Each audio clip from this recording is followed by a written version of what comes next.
Recebemos a ceia do Senhor ainda nessa noite. Amém? Corre lá, corre lá. Aleluia, vamos lá, ano da presença, estamos no profético da presença. Hoje me foi cumprido o tema presença, nós vamos falar de presença. O texto que está em 1 Crônicas, capítulo 13, versículo 3, coloca para mim, Davi, em nome de Jesus. Diz assim a palavra do Senhor: vamos trazer de volta a arca do nosso Deus, pois não nos importamos com ela durante o reinado de Davi. Vamos ler junto esse texto? Vamos lá, toda a igreja, em nome de Jesus. Vamos lá, 1, 2, 3. Espera aí, volta, NVI. Não? É NVI. Vamos trazer de volta a arca do Senhor, nosso Deus. Bom, vamos lá? 1, 2, 3. Vamos trazer de volta a arca do nosso Deus, pois não nos importamos com ela. Quase com línguas estranhas. Vamos lá de novo. Respira, para que essa palavra caiba em você o entendimento. Tá? Vamos lá. 1, 2, 3.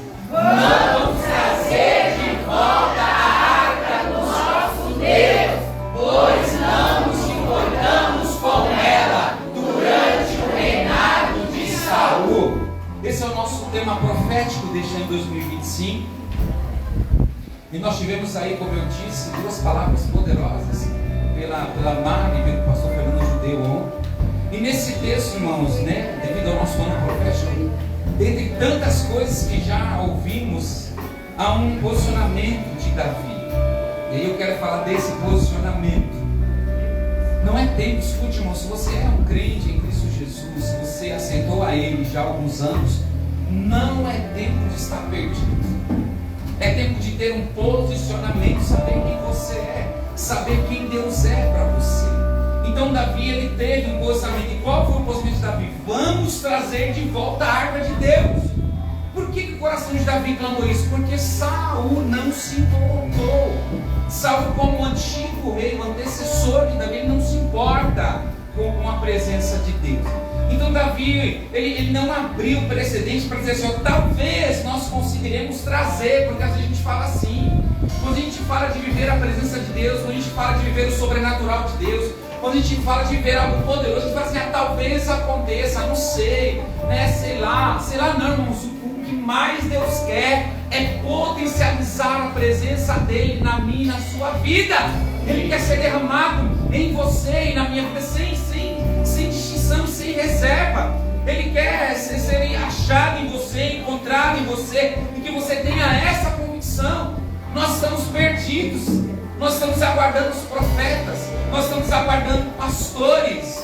Eu entendo a responsabilidade, escuta, do ministério pastoral. Eu entendo a responsabilidade do ministério episcopal. Eu entendo a responsabilidade de igreja. E igreja, quando eu estou falando de instituída. Mas eu preciso declarar nesta noite que a igreja de Jesus, ela precisa estar repleta da presença dele, para não ser confundido com falsos ensinos. E é por isso que nós somos confundidos. Mas Davi, ele estava decidido trazer de volta a presença.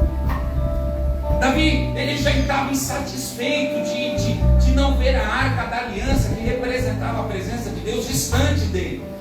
E o interessante é que Davi, ele entende de uma forma tão poderosa que ele não importava qual seria o custo para que isso acontecesse.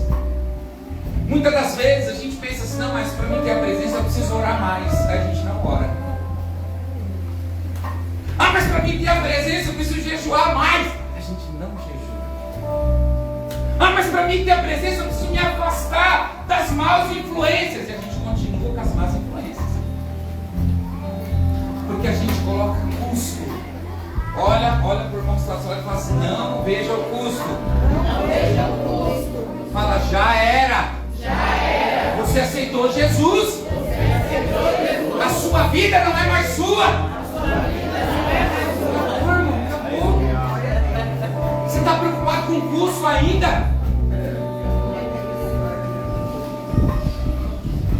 O texto de 1 Crônicas, capítulo 13, a partir do versículo 1, diz que depois de consultar todos os oficiais, todos os comandantes, ele comunica a toda a Assembleia de Israel E se todos estivessem de acordo, e se fosse a vontade do Senhor, palavra do rei Davi, ele enviaria mensagem aos nossos irmãos e a todo o território de Israel, e também aos sacerdotes e aos levitas que estavam com eles em sua cidade, para virem se unir a eles.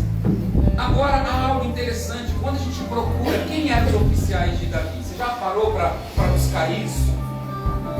Vocês vão aprender, os líderes dessa casa, logo mais nós vamos ter 3 dias, não é vazio, 3 dias, nós vamos falar de exegese, hermenêutica e homilética, tá?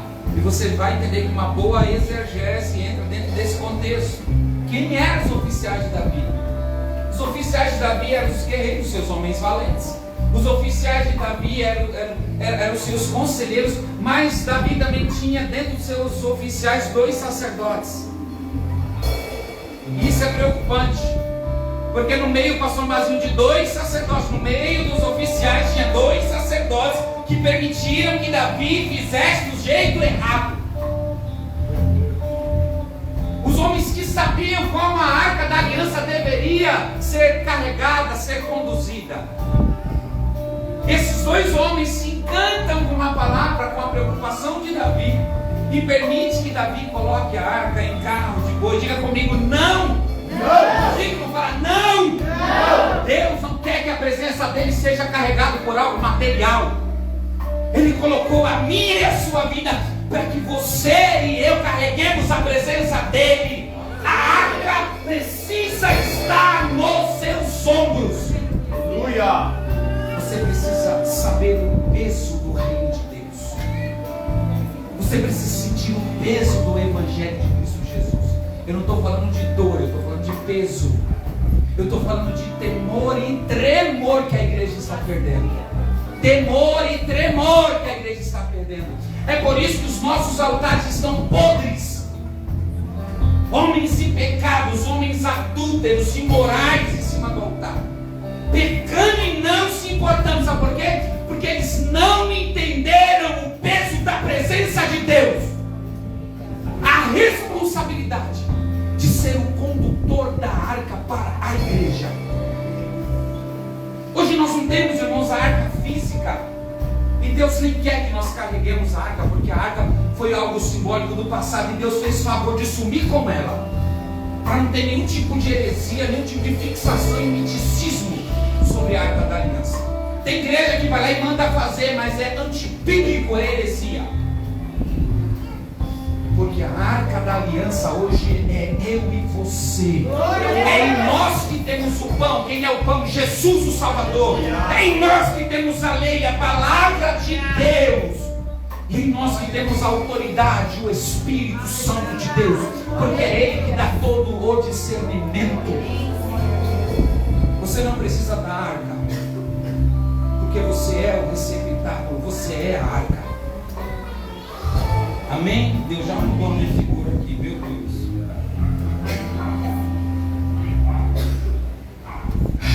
Então Davi estava decidido, mas Davi faz tudo errado. Diga comigo, Davi faz errado. Com o aval do sacerdote. Está lembrado da sua fala? Peguei você agora, né? Não? Ou melhor, eu não, Jesus nos pegou. Mas o pastor disse. Mas o pastor falou, e daí? Vai consultar a palavra de Deus e veja se a palavra do seu pastor está com crivo aqui, irmãos. Está aqui, ó. Se tiver, obedeça. Se tiver, se enquadre. Se tiver, pode falar, pastor, eu estou contigo porque tu és um homem de palavra. A tua palavra está pautada pela palavra de Deus. Mas tudo que vier humano, rejeite. Davi foi infelizmente, ele foi infeliz em fazer o processo errado. Escute, às vezes aquilo que nós queremos fazer é bom, irmãos. É da vontade de Deus, porque trazer a arca de volta era de fato a vontade de Deus. O povo de Israel estava sem a presença de Deus, sem o símbolo da presença de Deus. E realmente era bom, não era bom ter a arca de volta? Sim ou não? Era bom, irmãos. Era vontade de Deus? Era vontade de Deus. Vá, não sei. Mas tem um jeito certo. Tem um jeito arca de Deus era bom, mas Davi consulta as pessoas erradas. Sabe por que a gente consulta as pessoas erradas? Porque a gente não quer receber não, a gente quer receber sim. A gente consulta as pessoas erradas porque a gente procura aquele que vai falar: não, mano, a vida é sua. Quem é que está pagando? Não é você, ninguém tem nada a ver com a sua vida. Tem, o carpinteiro de Nazaré tem tudo a ver com a sua vida. O Galileu tem tudo a ver com a sua vida. Porque se ele tirar o seu fôlego de vida, já era. O seu amigo não vai te dar mais os minutos de vida. Ele nem vai querer dar a vida dele por você. Então cuidado com quem você busca conselho.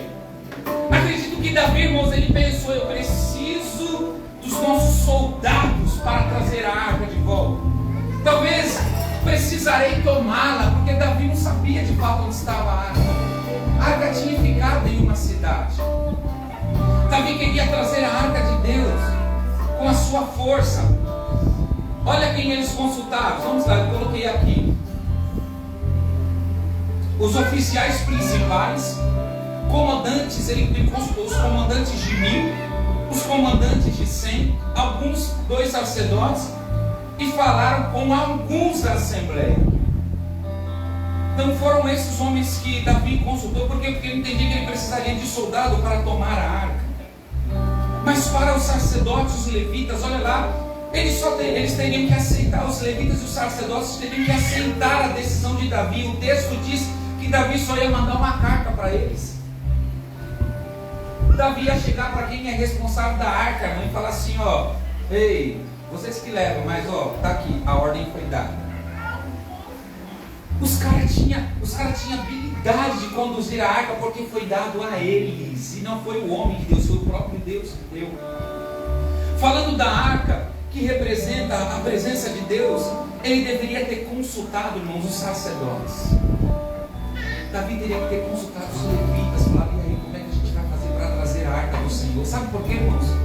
Há 20 anos ou 20 e poucos anos do reinado de Saul, antes do reinado de Saul, já tinha dado errado. Israel foi tentar trazer a arca e Deus matou os israelitas que tentaram tocar na arca. Por isso que a arca fica em uma cidade. Então Davi teria que ter consultado os sacerdotes e os levitas. Afinal de contas, eram eles que cuidavam da arca da aliança. Os levitas que transportavam, irmãos, em seus ombros. E os sacerdotes, dentre eles, os sumos sacerdotes, ele consultava a Deus para a nação. Então eram eles seriam a voz profética, Vitor, para aquele tempo. Era eles que deveriam falar: Davi, escute, você precisa fazer assim, assim, assim, porque assim agrada o Senhor. Foi assim as orientações e as recomendações que nós recebemos. Agora vamos transliterar para o nosso tempo. Todo mundo quer milagre, não quer? Amém. Sim ou não? Sim. Vamos mudar a pergunta: você quer milagre, sim ou não? Sim. Agora qual é o jeito de ter milagre? A Bíblia diz, irmãos: aquele que obedecer fielmente a minha palavra ou a minha lei, os milagres correrão, perseguirão a vida dele. Então o segredo não é fazer uma nova campanha. O segredo é obedecer a palavra de Deus e o que nela está escrito. Mas a gente fica procurando uma nova fórmula de receber o milagre. Nós procuramos uma nova forma de ser abençoado. Quem sabe, Vitor, Deus mudou. Quem sabe Ele mudou, tem uma nova regra para nós, algo mais fácil. Mas nosso Deus não gosta de nada fácil. E se Ele não abriu mão para Jesus, Ele não vai abrir mão para você. Ele deixou o Filho ir até a cruz. E você vai precisar também trilhar o seu caminho até chegar à sua vitória. Não tem atalho para você. Olha para quem está do seu lado e fala: não tem atalho. Ai, Bilhos, eu achei que era só o Senhor colocar a mão que o milagre vinha. Não, irmãos, eu não sou o cara do milagre. Eu sirvo ao Deus que é o Deus do milagre, entendeu? Então não adianta eu encurtar algo na sua vida, porque você precisa trilhar o seu caminho. Amém? Mas infelizmente Davi só faz o que era correto depois. A gente não é assim. A gente faz errado e fala: poxa vida, por que eu não fiz o que era certo? Por que eu não fiz diferente? Eu sabia que ia dar errado, mas a gente vai lá e faz errado.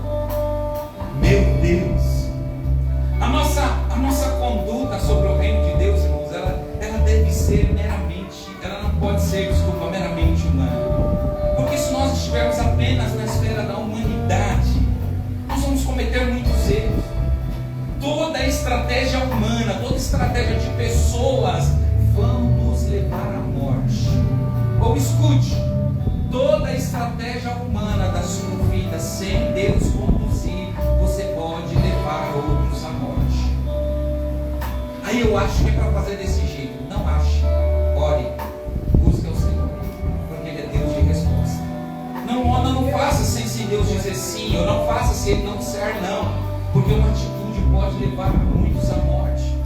Por que a igreja tem, infelizmente, eu me enquadro disso. Por que nós, pastores, erramos muito? Porque nós queremos conduzir a igreja pela nossa visão. Por aquilo que a gente entendia que era certo. Mas Deus puxa a gente e diz: espera aí, a igreja nunca foi sua, a igreja é minha, então vem ouvir de mim, vem buscar em mim, vem encontrar em mim, porque eu sou cria, eu sou a bússola, eu sou o direcionador, a resposta está comigo, a visão está comigo, o caminho está comigo, é nele. E Deus tem puxado, irmão, escute, Deus tem puxado nós pastores para esse lugar. Glória a Deus. Porque não dá mais para errar. Escuta, não dá mais para aprender com o erro. Isso já foi coisa do passado. Isso é jargão do mundo. A igreja não aprende com o erro. A igreja aprende obedecendo a Jesus do jeito certo. Amém? Amém. Não traga, irmãos, nada do mundo para a igreja. Não, a gente aprende errando. Não, a gente aprende ouvindo. Nós aprendemos obedecendo. Nós aprendemos, nós vencemos só fazendo o que o Pai mandou fazer. Essa foi a mensagem de Jesus. Jesus disse: eu nunca falei nada que não ouvi o Pai falar, eu nunca fiz nada que não vi o Pai fazer. Então escute a palavra de Deus para você. Você precisa andar mais com o Pai, você precisa ouvir mais de Deus, você precisa ver mais Deus, porque somente assim nós vamos parar de errar, nós vamos parar de nos confundir, nós vamos parar de ouvir outras vozes. Sabe por quê? Porque a voz de Deus, ela é inconfundível. Uma vez que você a escuta, nunca mais o mundo te engana, nunca mais o diabo te manipula, porque a voz de Deus, ela é inconfundível. Amém? Que graça, Senhor. Aleluia. Agora vamos lá. Vamos ler o texto que está em 1 Crônicas, capítulo 15, versículo 1 e 2. Olha lá. Davi, eu não lembro a versão, mas eu acho que ainda permanece NVI. Diz assim o texto, 1 Crônicas 15, 1 e 2. Depois que Davi construiu casa para si na cidade de Davi, ele preparou um lugar para a arca de Deus e armou uma tenda para ele. Então disse: somente, olha lá, irmãos, preste atenção, que poderosa leitura. Davi, depois que erra, depois que Uzá morre, que eu não vou falar sobre isso, outra pessoa vai falar sobre Uzá, sobre a morte dele, tá bom? Então depois que isso acontece, Davi diz: somente os levitas poderão carregar a arca de Deus, pois para isso o Senhor os escolheu, e também para ficarem sempre em seu serviço. Vou ler de novo: somente os levitas poderão carregar a arca de Deus, pois para isso o Senhor os escolheu, e também para ficarem sempre ao seu serviço. A palavra de referência aqui nesse texto não é levitas, irmãos, mas a palavra é: o Senhor os escolheu. No momento que Deus escolheu alguém, acabou, vai dar certo, porque Deus colocou uma responsabilidade. Deus derramou uma unção e Deus disse: pode ir, porque agora eu estou contigo. Amém? Não é habilidade humana, não é aquilo que a gente acha, não é porque o irmão dá uma rodopiada, nada disso, irmão. Rodopeio não é sucesso. Rodopeio é a alegria da carne e do espírito. Amém? Você pode sapatear, você pode dançar, você pode bater palma, e isso não é sucesso, isso é somente a alegria da carne e do espírito. Não tem problema nenhum isso, mas a movimentação não pode reger a sua vida. Se você sapateia, se você profetiza, mas você, a sua casa, a sua vida está uma bagunça, está em desordem, cuidado que o fogo pode ser estranho. O fogo pode ser estranho. Então veja qual é a presença que você está dando no lugar. Cuidado. Primeiras Crônicas, capítulo 15, versículo 11 ao 15, diz assim: em seguida Davi convocou, olha que lindo, irmãos, agora mudou tudo, aleluia. Diga comigo, fala, mudou tudo. Em seguida Davi convocou os sacerdotes, ele começa o Sadoque, Abiatar, os levitas, Uriel, Isaías, Joel, Samarias, Eliel e Abinadab. Ele disse: vocês são chefes da família dos levitas, vocês e os seus companheiros levitas deverão se consagrar. Quem carrega a presença de Deus precisa andar em consagração. Não responda, mas quanto tempo tem que você não se consagra? Quanto tempo tem que você não se separa para Deus? Quantos dias faz que você não entra no quarto secreto e fica ali por horas falando com Deus, ouvindo a Deus na presença dele? E aí a gente quer chacaramanalha. Isso é só movimentação carnal, irmão, porque isso não dá fruto. Chacaramanalha não dá fruto. O que dá fruto é lá em Gálatas 5:22, o fruto do Espírito, que é amor, longanimidade, bondade, benignidade, paz, fé, temperança e domínio próprio. É isso aí. Irmãos, nada contra o chacaramanalha, porque eu sou pentecostal, mas isso não dá fruto. Amém? E trazer a arca do Senhor, o Deus de Israel, para o local que preparei para ela. Pelo fato de vocês não terem, olha o reconhecimento, meu Deus, olha o reconhecimento do rei Davi.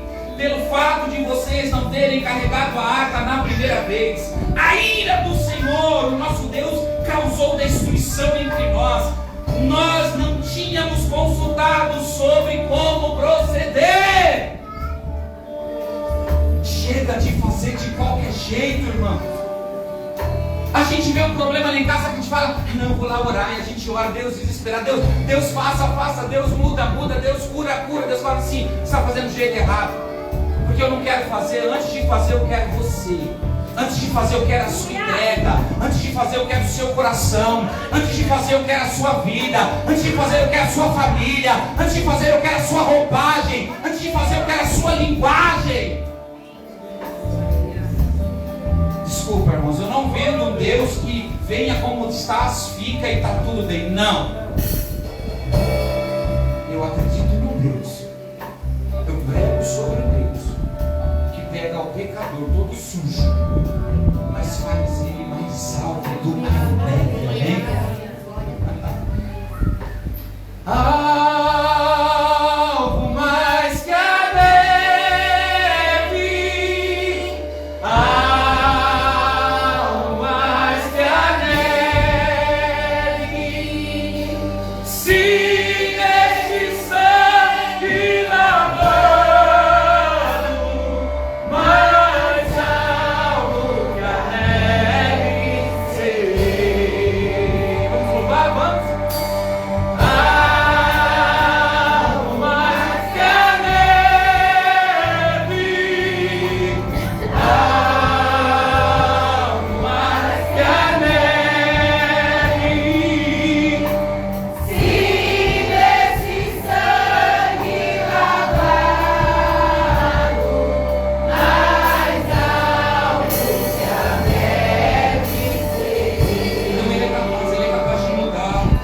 Você pode falar para mim, como eu já disse no passado, mas pastor, eu já tentei mudar, eu já orei, já consagrei. E eu também tinha feito isso muitas vezes, irmão. Cheio de pecado, eu ia lá para a consagração, achando que algumas horas de jejum ia mudar. Cheio de pecado, eu ia lá chorar, ajoelhado ao Senhor: Deus, muda minha mente, Deus, muda minha mente, Deus, muda meu coração. Sabe o que Deus falava para mim? Me entrega a sua vida por completo. Vai de desejar o mundo e deseja a mim. Quando a vontade do mundo vier, corra para a minha presença. Quando te der fome do mundo, troque pela fome de Deus. A lembrar das coisas de Deus. Deus só se mostra para quem tem fome dele. Porque a Bíblia diz que precisa ter fome e sede.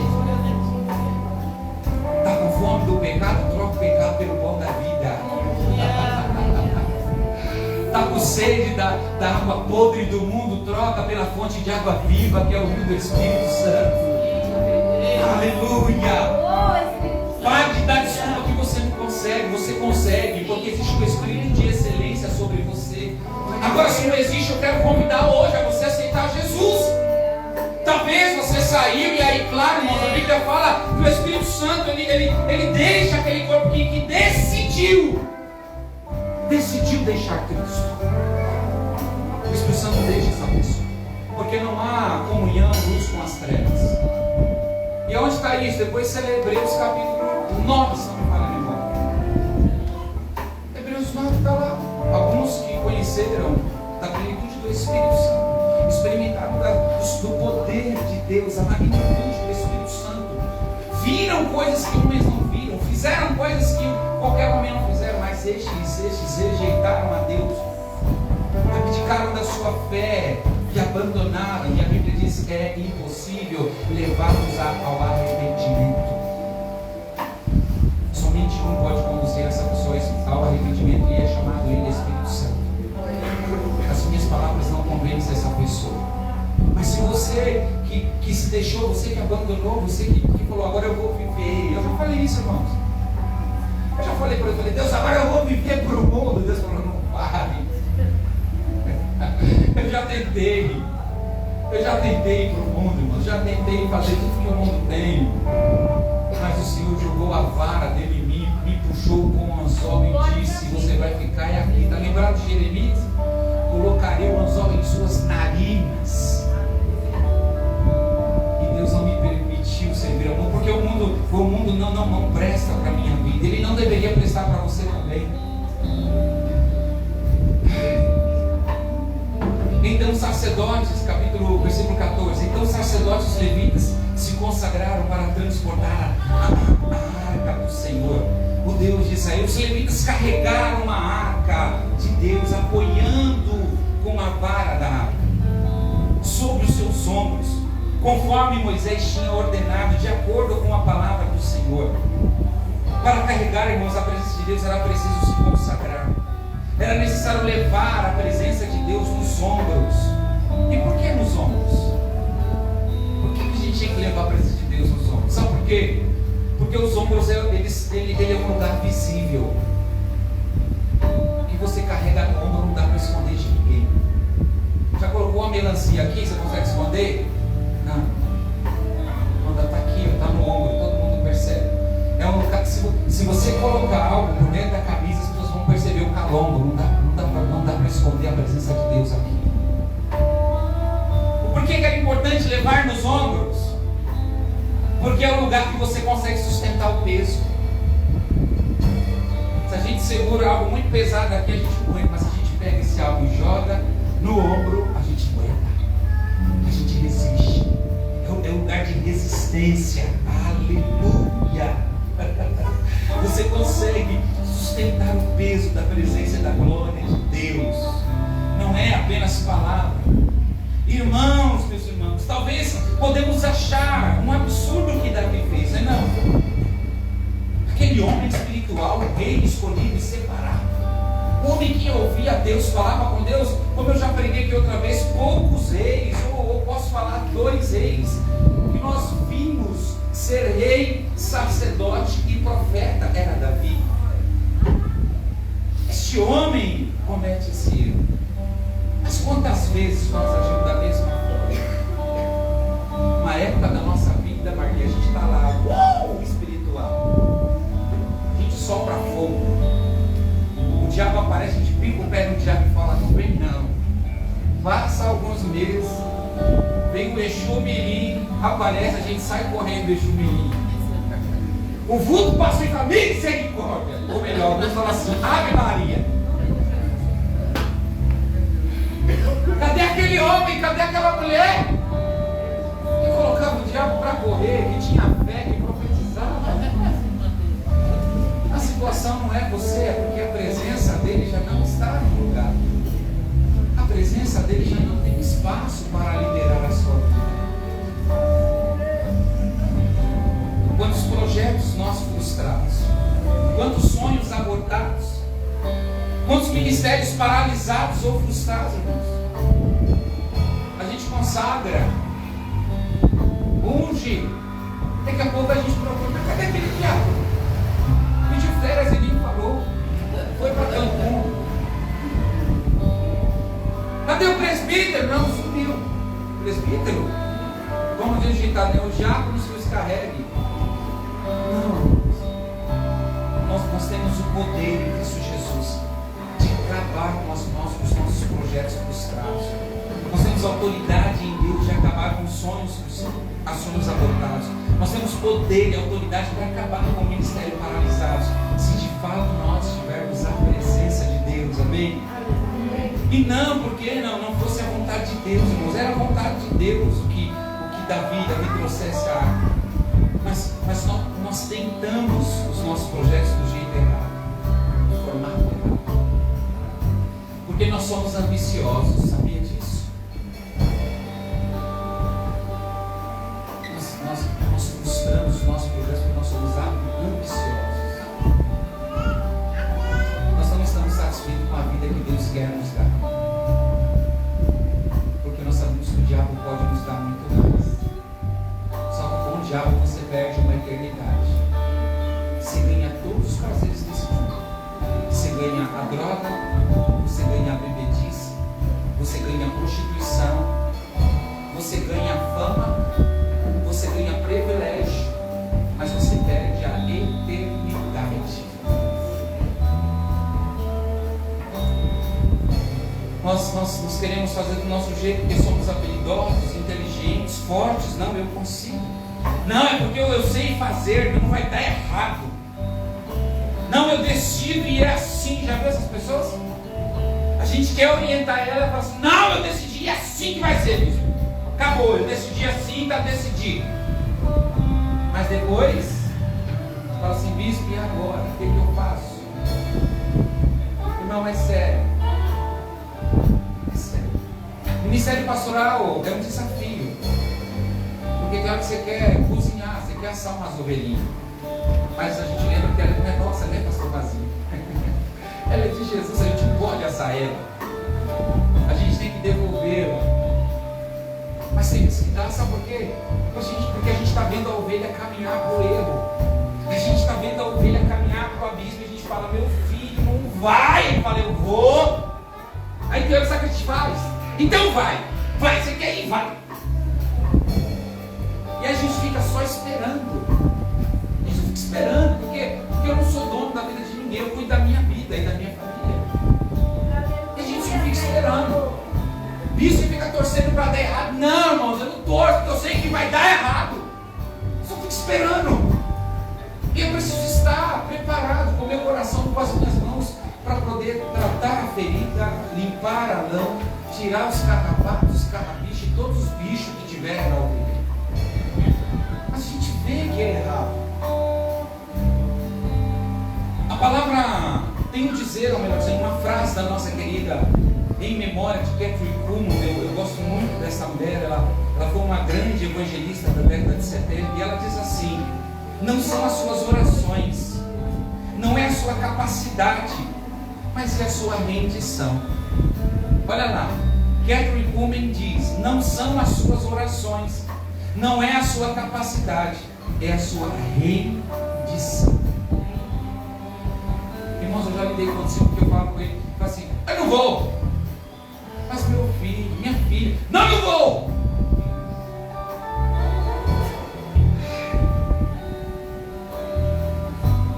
Olha lá, você precisa aprender a se render. Eu não estou te chamando para balada. Eu não estou te chamando para feitiçaria. Eu não estou te chamando para macumba. Eu estou te chamando para um projeto com Deus, um culto, um evangelismo, uma visita, um ensaio. Mas a gente ouve: eu não vou. Eu estou cansado demais, irmão. Eu também, eu trabalhei. Qual que é a medida da sua rendição? Quando olhamos para a história da Arca da Aliança, nós percebemos no livro de 1 Samuel capítulo 4, quando a arca é levada pelos filisteus. Quando passa pela cidade, olha lá, a arca, irmãos, antes de Davi recuperar ela, ela passa por Ebenezer, Asdod, Ecrom, Kiriat Jearim. E aí nessa cidade, Kiriat Jearim, a arca fica. Ela fica ali naquela cidade. E aí uma casa, essa parte ficou muito revelada. Não sei se o Mazinho, ele tem uma memória melhor que a minha, ele já lembra, mas eu não lembrava, irmãos.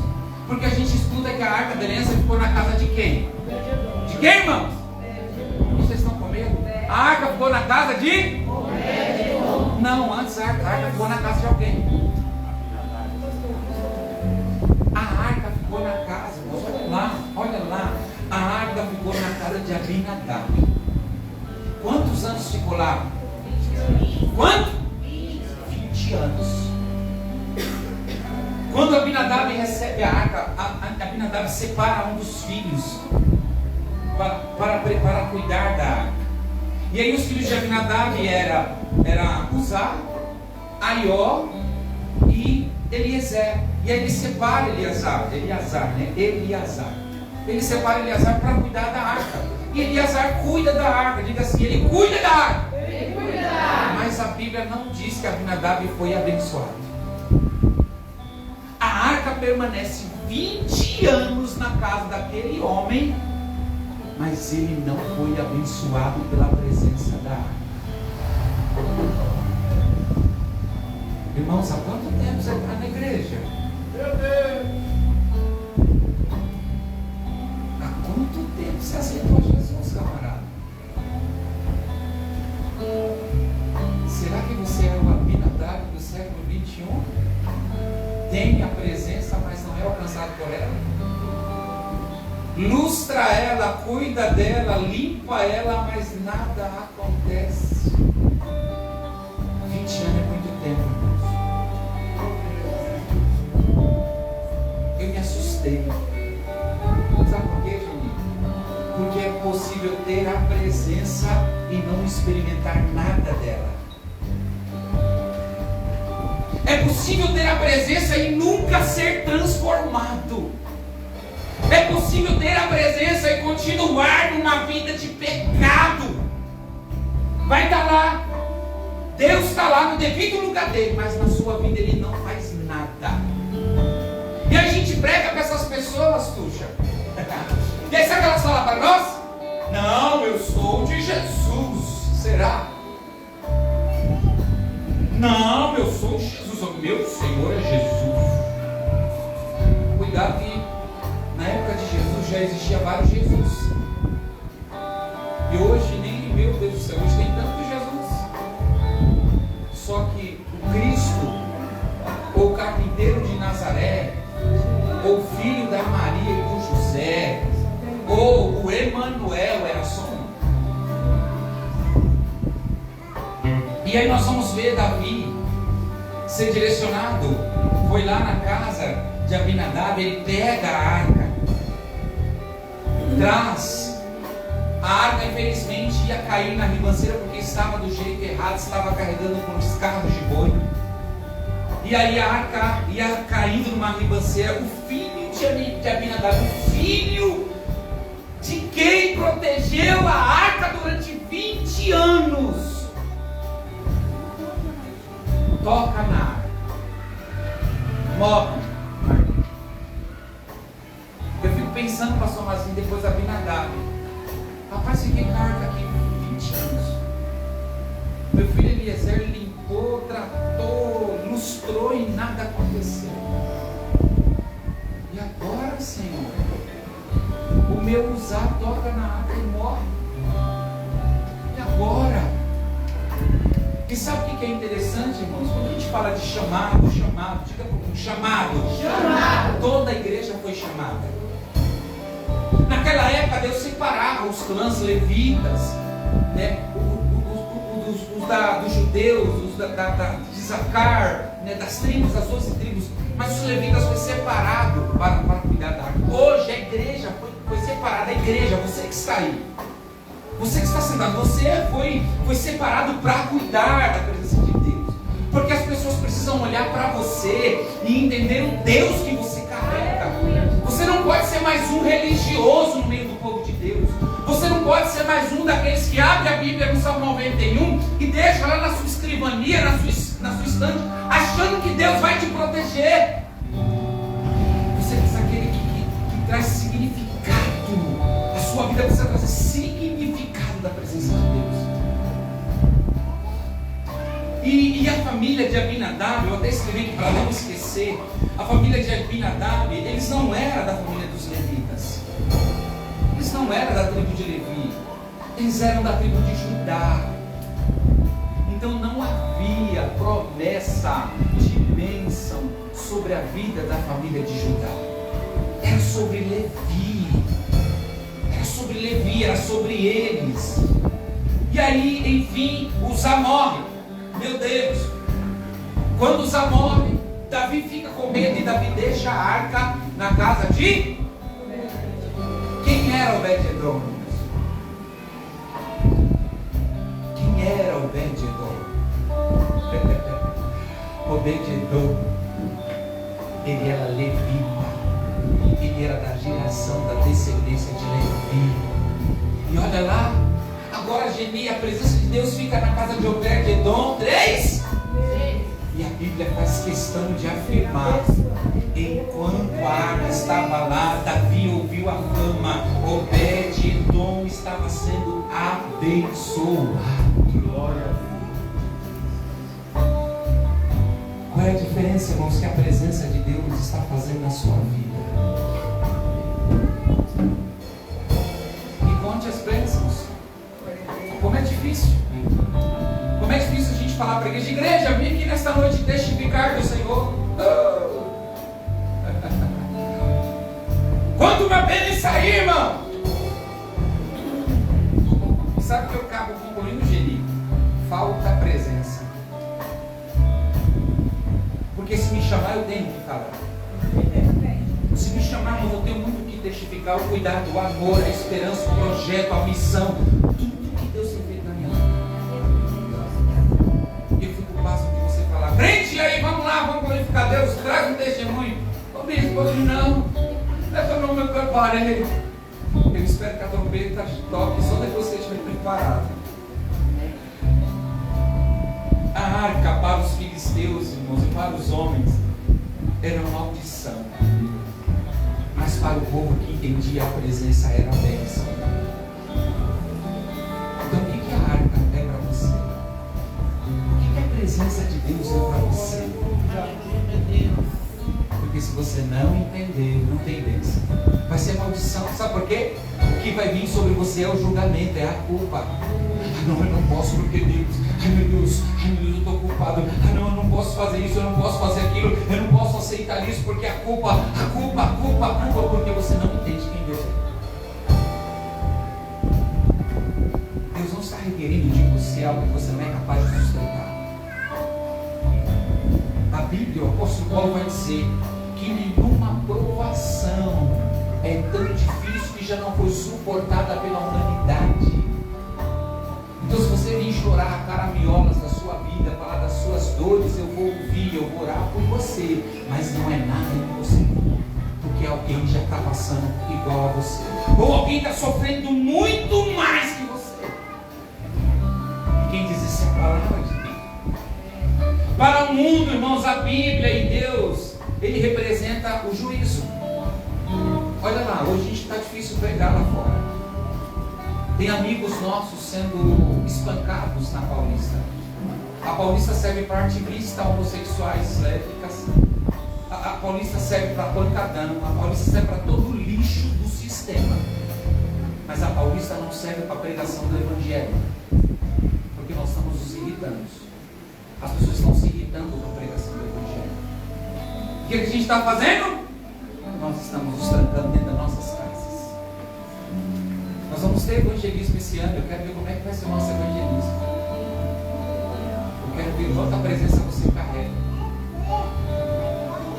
Porque é para a rua. O evangelho se vive na rua. Aqui dentro é gostoso. Mas é lá fora que eu quero ver você pregar. Hoje o irmão me parou. Eu estava na de Gaspe, esperando a descer. E aí eu estava de camisa regata, uma bermuda. E eu fui pregar. Fui ministrado por um pastor. Ele chegou com um convite, com um folheto para mim e falou: irmão, vem aqui na nossa igreja, a igreja tabernáculo aqui na cidade de Luta. e Deus vai mudar a sua vida. Eu falei, eu creio, meu irmão, aleluia. E ele começou a pregar, irmão, eu comecei a receber. Eu falei, assim seja, Senhor. Se ele é teu servo, eu estou aqui disposto a ouvir. Na hora eu me tornei ovelha, eu larguei o cargo pastoral de lado. Falei, pode falar que agora eu sou ovelha, meu pastor. E ele começou a me abençoar e eu dizendo, amém, Jesus, eu recebo. E ele falou, a sua vida vai mudar, o local onde você trabalha será abençoado. Eu falei, amém, eu recebo. E ele falou, se você quiser, tem aqui o nosso contato, liga pra gente e a gente vai cuidar de você. Eu falei, calma lá. Aí a gente vê crente irritado. Chega o irmão e entrega um folheto, eu já sou crente. E daí que você é crente? Você é tão arrogante, tão prepotente que ele está na rua gritando e você está em casa assistindo Netflix, né? E a gente se acha melhor. Não funciona mais folheto. Amém, irmão? Mas ele ainda continua marcando e você está em casa. Não funciona mais pregação na praça. Você está só passeando. E quem vai pesar a minha e a sua vida não sou eu, é o mestre. O mestre vai pesar. Um dia todas as nossas obras serão pesadas. Todas as nossas obras serão lançadas no fogo. E aquilo que é palha se derreterá, o fogo vai consumir. É hora da gente repensar quem nós somos. Se de fato nós carregamos a presença.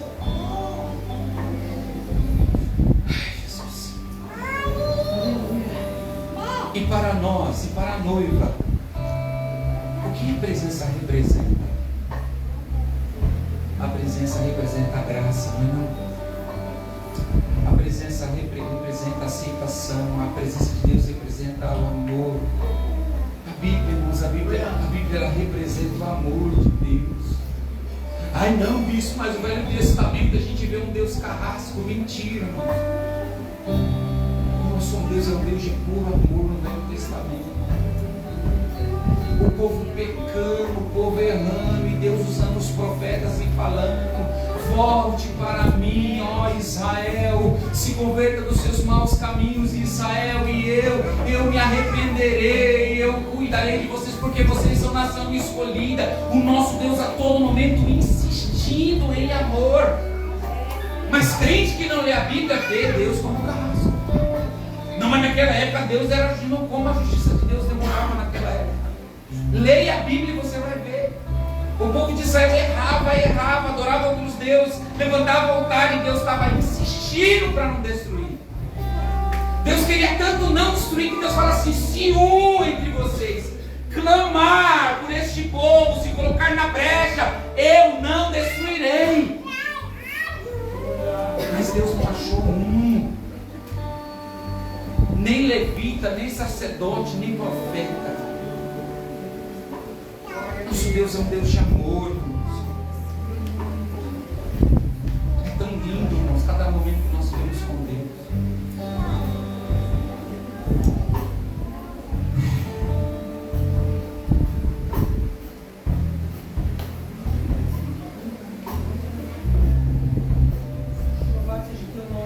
Oh, Espírito Santo.